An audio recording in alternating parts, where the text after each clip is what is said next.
Hello, welcome to your lecture on substance abuse in the United States. So when we talk about substance abuse, we're talking about drugs, right? Well, not necessarily. Substances can include tobacco, alcohol, prescription medication abuse, inhalants, and illegal drugs. Tobacco abuse and alcohol abuse are discussed in separate presentations. So what causes addiction? Currently, there's a theory called the reward system of the brain. The hypothesis of this theory is that drugs mimic or enhance the actions that dopamine and endorphins have on the brain, which is they release a pleasurable sensation. This makes the body the person want to do that again. Therefore, you're rewarding yourself by doing the drug in order to get this pleasurable sensation. So the healthcare cost of substance abuse, currently it's costing about $11 billion in the United States. Overdose death rates associated with substance abuse. The overdose death rates tend to be higher in males than females. Prescription drug-related overdose is on the rise. Opiate pain relievers are increasing, prescription opiate pain relievers particularly. Benzodiazepines, the use of benzos are increasing. Cocaine is actually decreasing from a peak in 2006 of approximately 6,000 users to approximately 4,500 in 2013, so that's great news. However, is that because heroin addiction is sharply increasing? So in 2010, there were approximately 2,200 users of heroin, whereas in 2013, there were approximately 8,200. I can tell you I'm definitely seeing this in the emergency room.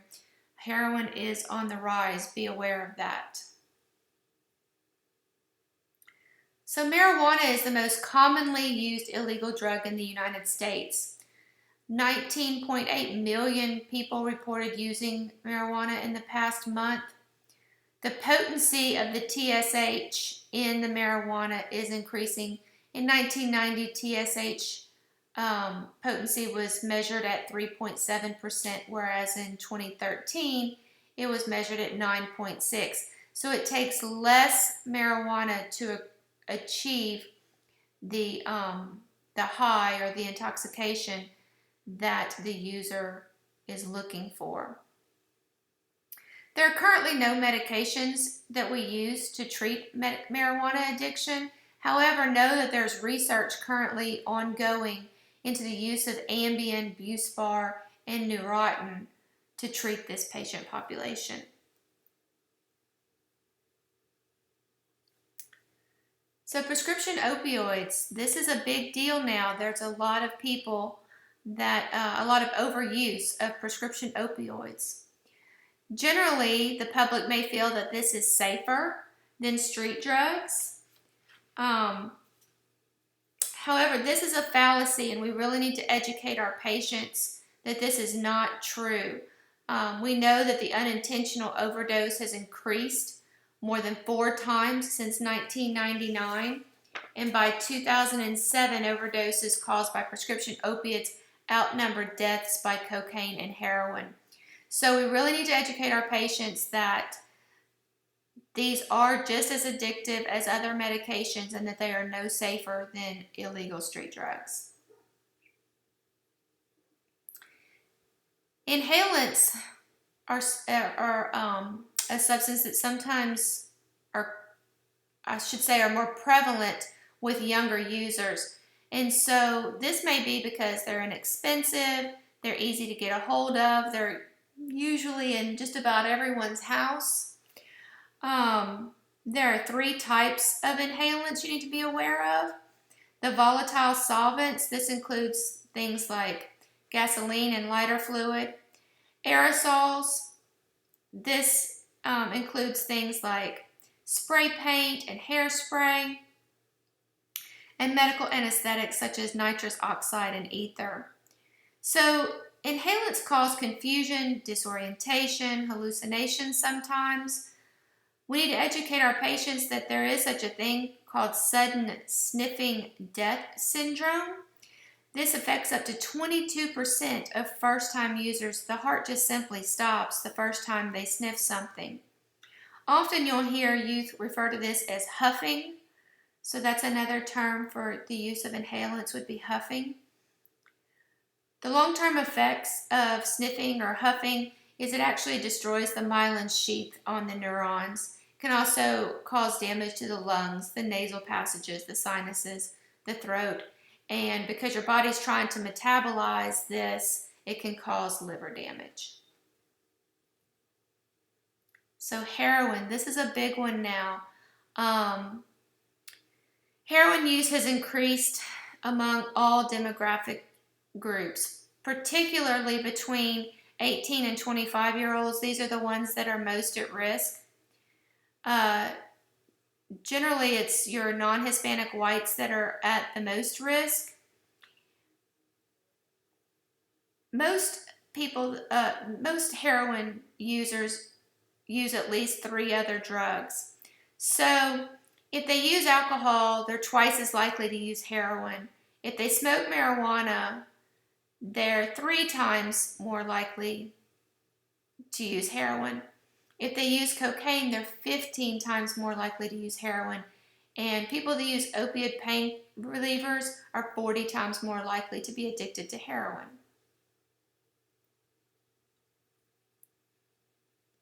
So your physical exam on patients that have substance abuse issues should include the nares. You need to look for the ulcerations or perforations within the nares. Examine their arms, legs, and feet, including between the toes. You're looking for needle marks, abscesses. You'll often see abscesses. Sometimes this can be from the patient picking. We'll talk about that in just a second. But sometimes it's also from using needles that aren't clean. So I have seen quite a bit of that, some really big, really not appealing abscesses. I've usually had to admit patients that have abscesses due to needle use. The patient, you need to look for jaundice. The excoriations of the skin or picking, that's little sores or sometimes big sores you'll see. Usually it's on the arms, but it can be on the arms, legs, trunk. It can be anywhere. You'll see this in many different drug users, but particularly in your patients that are using methamphetamine. So if you see a lot of little sores in various stages of healing, little scabbed areas, be on the lookout and suspect possible meth use. So you need to examine your patient's pupils. These may be pinpoint or dilated depending on the drug. And they may have, their conjunctiva may be red, especially if they're using marijuana. So treatment. Treatment usually begins with detox, and it may be medically managed withdrawal. Long-term residential facilities are available. These usually utilize what's called the therapeutic community model, and they are 6 to 12 months in duration. However, long-term residential facilities are usually very expensive. You also have available short-term residential facilities. These usually use a 12-step approach, and they're 3 to 6 weeks in duration, and they're usually followed by outpatient treatment. Then you do have outpatient treatment that you can offer your patients. It's usually not as successful as long-term or short-term residential, but it is available. It's important to know that treatment needs to involve the psychological, social, and behavioral aspects of addiction. So these are patients that you need to really help them to find some treatment. Go the extra mile for these patients. The problem is often that these patients don't have insurance, so sometimes it's difficult to find treatment for them. If you're a new provider, I would suggest that you look into your community resources and have a list handy at your disposal for when you encounter these patients. Here are some helplines that you can offer your patients who may want to quit. So let's talk about some pearls. When prescribing narcotics, of course, you have to know your state's regulations on prescribing scheduled narcotics and on how you can obtain a DEA number. Know if your state requires you to run a prescription history. In Kentucky, they use the Casper. In Louisiana, we use what's called a PMP. If you're going to do a UA on a patient, you need to tell them up front. You need to have a plan for what you're going to do about the results. Some prescribers in primary care do random drug screens, and then they'll actually discharge the patient from their care if they find that they're breaking a contract. So what am I talking about when I'm talking about breaking a contract? So some providers will initiate a contract with a patient stating that they'll prescribe them medications for their chronic pain, let's just say, but that the patient agrees not to do any illegal substances, not to obtain narcotic prescriptions from other providers, that type of a contract. And if you do a random UA and you find the patient has, say, cocaine in their system, then they are in violation of the contract that they created with you, and you can actually discharge them from your care. So, as most of you know, I work in an emergency room, and this is what I'm seeing. I'm seeing a lot of young Caucasian females coming in for heroin addiction. They're usually somewhere between the ages of 17 and 24, somewhere right around there. So they definitely fit that demographic. And I've seen an occasional male come in for heroin addiction, but it's really prevalent amongst females. Recently, we did have a heroin overdose, and that patient did not survive.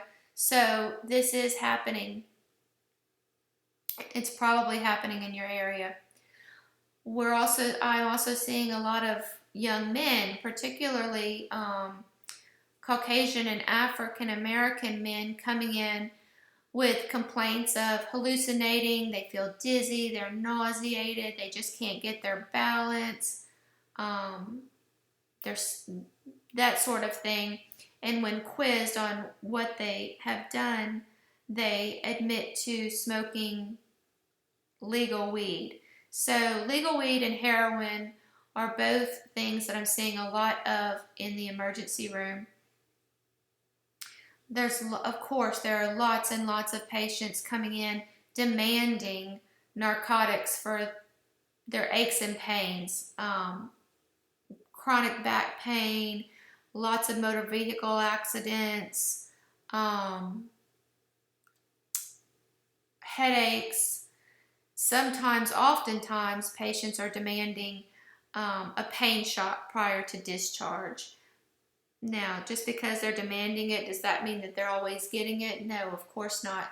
But patients have become very assertive with demanding and requesting narcotics. So, again, this is something you need to be prepared for and know how you're going to handle it.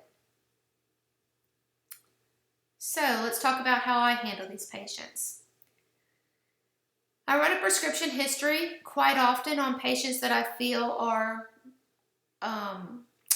drug seeking, and so if the history comes back with not very many prescriptions for narcotics or possibly none at all, depending on the physical exam, the patient presentation, the history, sometimes if it's just a simple motor vehicle accident, oftentimes I'll write a muscle relaxer or an NSAID.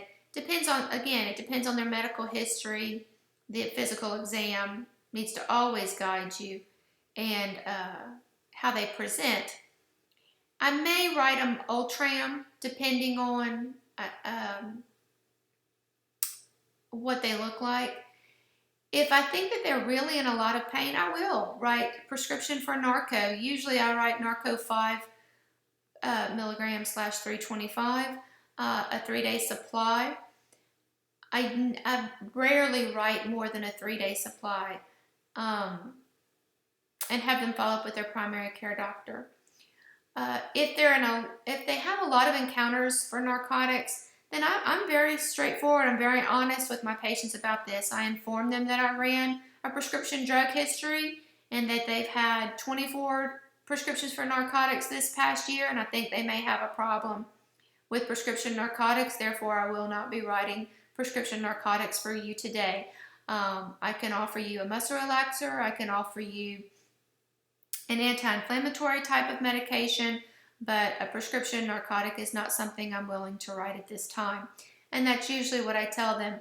Sometimes they'll say, my prescription was stolen, or I didn't fill those medications. So when they get very confrontational about it, I simply print out the narcotic, the search that I did on our drug program is called the PMP. So I print it out, and I'll actually bring it into the room with them and show them, look, you filled this on this day. This is how many pills you got, so on and so forth.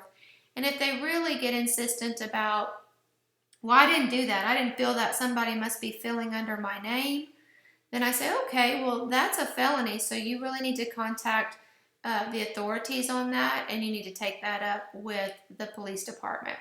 And that's usually the end of that conversation. Sometimes I will see on their prescription drug history that they filled something, let's just say 2 days ago, and they got a 10-day supply. Or they're seeing a chronic pain specialist, and so they got a 30-day supply, and it was just filled 15 days ago. And so I'll tell them that as well. You know, I see that you had Narco prescribed a 30-day supply 15 days ago, so you should not be out of this medication. You should still have this medication for another 15 days. And even if I did write you something, the pharmacy likely would not fill it. So those are some ways that you can handle those very demanding patients. Some institutes are starting a chronic pain policy. We have one in the ER that we use a lot. Another ER in town has pretty much the same exact wording on their chronic pain policy. So at least where I live, and probably around the nation, ERs are really cracking down on prescribing narcotics for chronic pain. And so the chronic pain policy just basically states that if you've had 3 or more visits in the past year that you have received narcotics for the same condition, then you will no longer be receiving narcotics from the ER for that condition. It goes on to list certain conditions such as fibromyalgia, migraine headaches, dental pain, low back pain. That's just to name a few. I don't actually have the pain policy in front of me, but it does list specific conditions, but then it goes on to say that it's not limited to just those conditions. So we really are trying to get patients to see a pain management doctor or their primary care doctor for their chronic pain. Those with addiction, I really do try to find help for these patients. I'll usually get my charge nurse to start calling the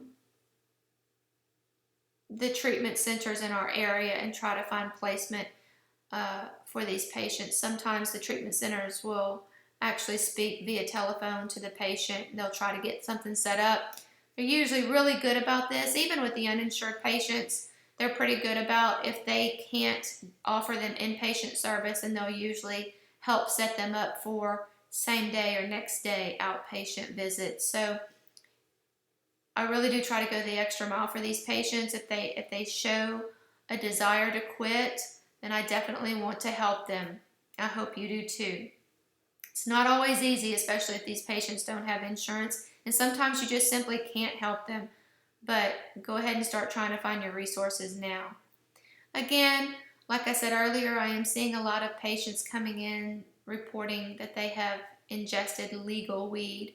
There's nothing I can do there's not a lot I can do for these patients. I can treat their symptoms. If they are truly hallucinating, which I have seen, then they may need to be admitted. They may need to be admitted for observation. Other than that, sometimes they may be a little bit dehydrated, so I'll give them some IV fluids. I'll treat them symptomatically with Zofran or Phenergan, or sometimes even Ativan if they're really, really agitated. I usually don't, I don't ever prescribe that medication to go home on, but I will give them some Ativan in the ER to calm them down. So that's how I handle these patients. I hope that you find ways to handle these patients as well. Be sure that you're open and honest with them always. Sometimes you have to be very direct. You will encounter these patients, so you need to be prepared. Thank you.